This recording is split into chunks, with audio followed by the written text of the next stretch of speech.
Assalamualaikum warahmatullahi wabarakatuh. Perkenalkan, nama saya Ate Salsabila Nuryanto dengan NIM 10242400148 dari kelas 2402.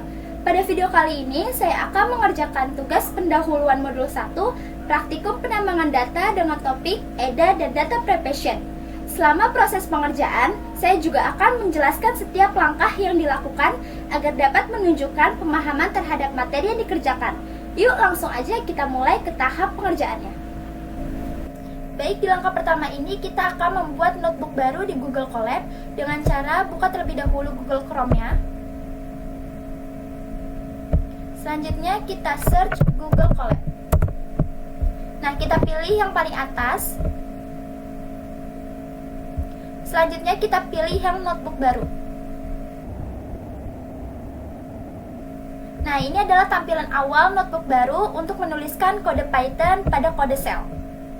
Baik, selanjutnya kita akan menghubungkan Google Colab ke Google Drive menggunakan perintah from Google Colab import drive mon/content/drive. Kita jalankan terlebih dahulu. Nah, kalau misalnya sudah berhasil, dia akan menampilkan output seperti ini. Perintah from Google Colab import drive ini berfungsi untuk mengimport modul drive dari Google Colab untuk mengakses Google Drive. Nah, selanjutnya perintah drive mon/content/drive ini fungsinya untuk menghubungkan si Google Drive ini ke Colab agar file di drive ini bisa diakses. Baik, berikutnya kita akan mengimport library pandas menggunakan perintah import pandas as pd. Coba kita running terlebih dahulu.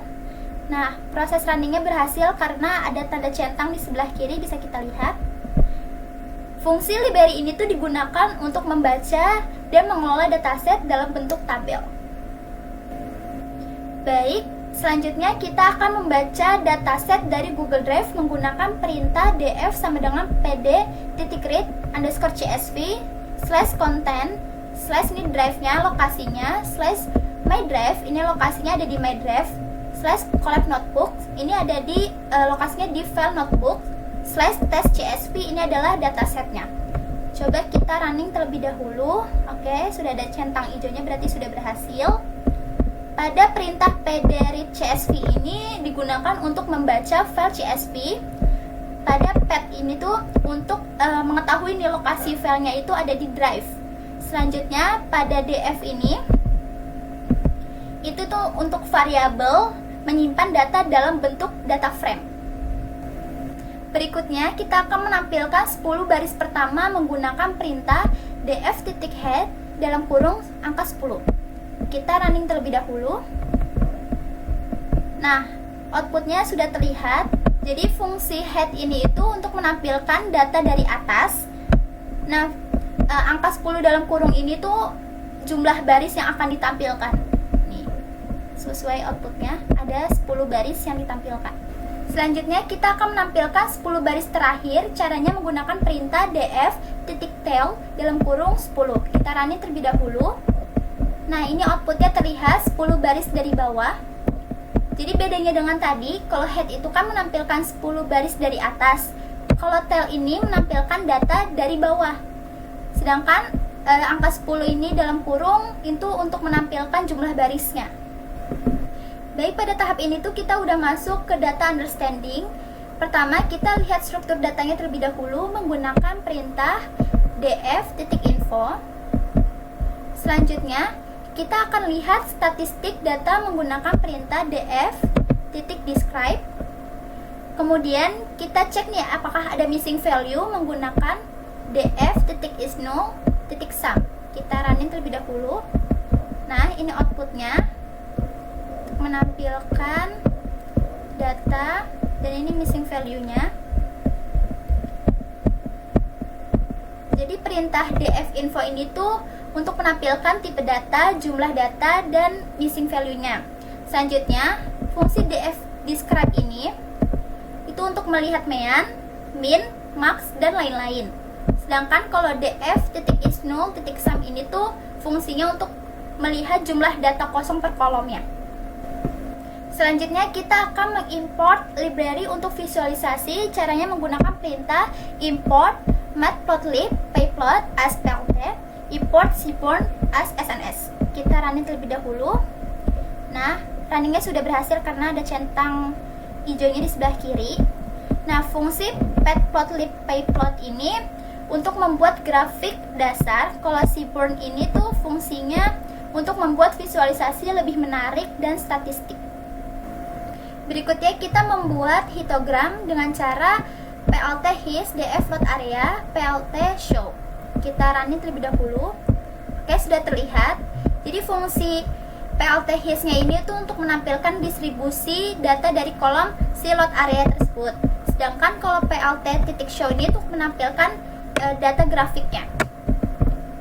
Oke, bisa kita lihat pada outputnya ini grafik terlihat bahwa sebagian besar data berada di nilai kecil, yaitu sekitar 10 ribuan, dan distribusinya miring ke kanan. Selain itu, terdapat juga nih ada outlier di sebelah kanan dengan nilai yang jauh lebih besar. Baik, selanjutnya kita akan membuat boxplot menggunakan perintah sns boxplot dalam kurung x sama dengan df load area tutup kurung plt.show. Kita running terlebih dahulu. Oke, sudah terlihat outputnya. Nah, perintah sns.boxplot ini digunakan untuk membuat garis boxplot untuk melihat distribusi datanya. Kalau yang di dalam kurung ini yang x sama dengan df load area ini untuk menentukan kolom area sebagai data yang ditampilkan. Kalau plt.show ini digunakan untuk menampilkan grafik boxplotnya.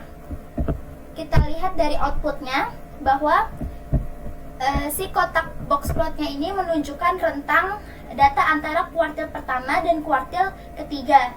Sedangkan garis-garis ini yang di dalam kotak itu menunjukkan mediannya. Kalau whisker ini tuh menunjukkan batas normalnya di bagian sini.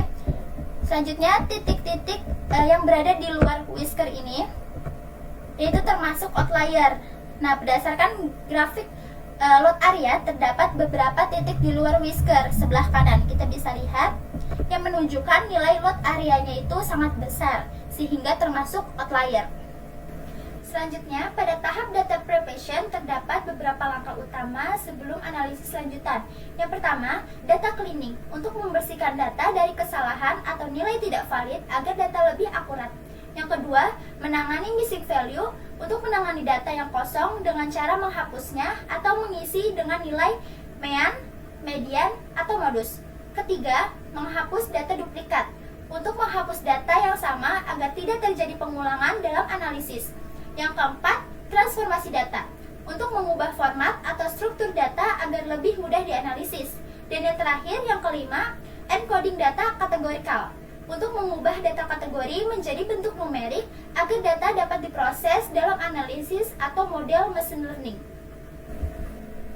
Terakhir, kita akan melakukan penanganan masalah pada data. Penanganan pertama itu di bagian missing value menggunakan perintah df.dropna dan df.fillna dalam kurung df.mean dalam kurung numerik underscore only sampai dengan true, in place sampai dengan true. Kita running terlebih dahulu. Oke, runningnya sudah berhasil karena ada centang hijaunya di sebelah kiri. Nah, fungsi dropna ini itu untuk menghapus data, sedangkan fungsi fillna ini untuk mengisi nilai yang kosong. Nah, kelebihan missing value ini agar datanya itu jadi bersih, sedangkan kalau kekurangannya itu bisa mengurangi data atau menimbulkan bias. Penanganan yang kedua itu outlier dengan perintah Q1 sama dengan df load area kuantil 0.25, Q3 sama dengan df load area kuantil 0.75, IQS sama dengan Q3 dikurang Q1. DF sama dengan DF dalam kurung DF load area, Q1 dikurang 1.5 dikali IQN-nya, dan DF load area sama dengan Q3-nya ditambah 1.5 dikali IQN-nya. Kita running terlebih dahulu. Oke, runningnya berhasil, ada centang hijau di sebelah kiri. Nah, fungsi Q1 sama dengan DF load area kuantil 0.25 itu untuk mencari nilai kuartil pertama atau kuartil ke-1 dengan 25%. Kalau Q3 sama dengan DF dot area kuartil 0.75 itu untuk mencari nilai kuartil ketiga dengan 75%. Nah, IQR sama dengan Q3 dikurang Q1 ini untuk menghitung jarak antara kuartil atau IQR-nya. Nah, kelebihan outlier ini itu agar datanya lebih normal, sedangkan kalau kekurangannya bisa menghilangkan informasi penting dalam data. Nah, penanganan yang terakhir itu duplikat, menggunakan perintah df sama dengan df titik drop duplikat. Kita running terlebih dahulu, oke, berhasil. Jadi fungsinya df sama dengan df titik drop duplikat ini itu untuk menghapus data duplikat. Nah, penanganan duplikat ini juga memiliki kelebihan. Yang pertama itu menghindari data ganda. Tapi kalau kekurangannya itu, jika tidak dicek dengan benar, bisa menghapus data yang sebenarnya itu valid.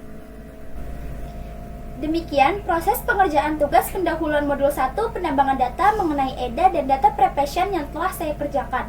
Dari tugas ini dapat disimpulkan bahwa tahap awal dalam analisis data sangat penting, mulai dari memuat dataset, memahami struktur data, melakukan visualisasi, hingga melakukan tahap data preparation sebelum analisis lanjutan dilakukan.